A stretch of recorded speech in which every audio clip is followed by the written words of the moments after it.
খাগড়াছড়ির রামগড়ে সরকারি ভ্যাকসিনে অর্ধশত গরু ছাগলের মৃত্যুর অভিযোগ উঠেছে। এতে আতঙ্ক ছড়িয়ে পড়েছে খামারিদের মাঝে। ঋণের টাকায় কেনা গরু ছাগল হারিয়ে নিঃস্ব অনেকেই। ক্ষতিপূরণের আকুতি তাদের। এ ঘটনায় 6 সদস্যের কমিটি গঠন করেছে চট্টগ্রামের প্রাণী সম্পদ বিভাগ। নমুনা সংগ্রহ করে কাজে নেমেছে কমিটি। খাগড়াছড়ির প্রতিনিধি HM প্রফুল্ল তথ্য, ছবিতে ডেস্ক রিপোর্ট।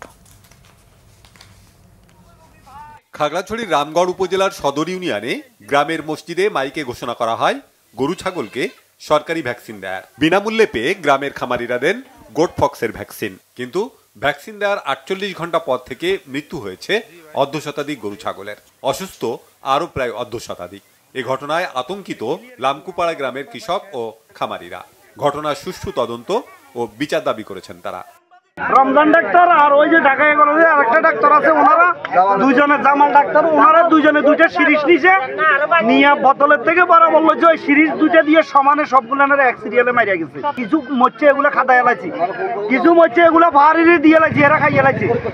এদেরকে ফোন বলছি, এরা ফোন করার পর এরা আসেও না, এরা আরো উল্টা হুমকি দেয়। ভ্যাকসিনের ব্যাপার নিয়ে যদি কোনো কথা বলে ওনাদের বিচারের আওতায় আনবে।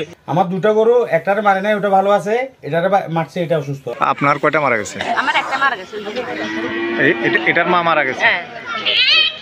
গরু ছাগল মারা যাওয়ার ঘটনায় দুঃখ প্রকাশ করে রামগড় উপজেলা ভারপ্রাপ্ত প্রাণী সম্পদ কর্মকর্তা জানিয়েছেন, তদন্তে প্রকৃত কারণ বেরিয়ে আসবে। আমরা অন্যান্য জায়গায় দিছি, কিন্তু এরকম কখনো কোনো কালেই পাই নাই। যাই হোক, এই প্রথম। তো আমরা সর্বোচ্চ চেষ্টা করবো, আর যেগুলো জীবিত আছে এগুলোর ট্রিটমেন্ট যা যা দরকার সেগুলো আমরা আমাদের অফিসের পক্ষ থেকে সর্বোচ্চ পরিমাণে দেওয়া হবে।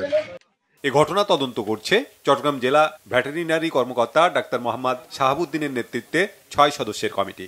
আমরা এই স্যাম্পল নিয়ে যাব। স্যাম্পল নিয়ে গিয়ে আমরা আমাদের যে সেন্ট্রাল ভেটেরিনারি হসপিটাল আছে এবং আমাদের যে সেন্ট্রাল ডিজিজ ইনভেস্টিগেশন ল্যাবরেটরি আছে সেখানে পাঠাবো। আমরা আমাদের ঊর্ধ্বতন যারা কর্তৃপক্ষ আছেন তাদেরকে সাথে সাথে এটা ইনফর্ম করেছি। যেগুলো সুস্থ আছে সেগুলো যাতে এটার পাশে না রাখে, ওই একটু দূরে যাতে রাখে, কারণ যেহেতু এটা ছোঁয়াচে রোগ, এটা যাতে অন্য জায়গায় ছড়াবে এটা করবো। আর যেগুলো মারা যদি যায় বা যেগুলো যাবে সেগুলো মাটিতে যাতে পুঁতে ফেলে।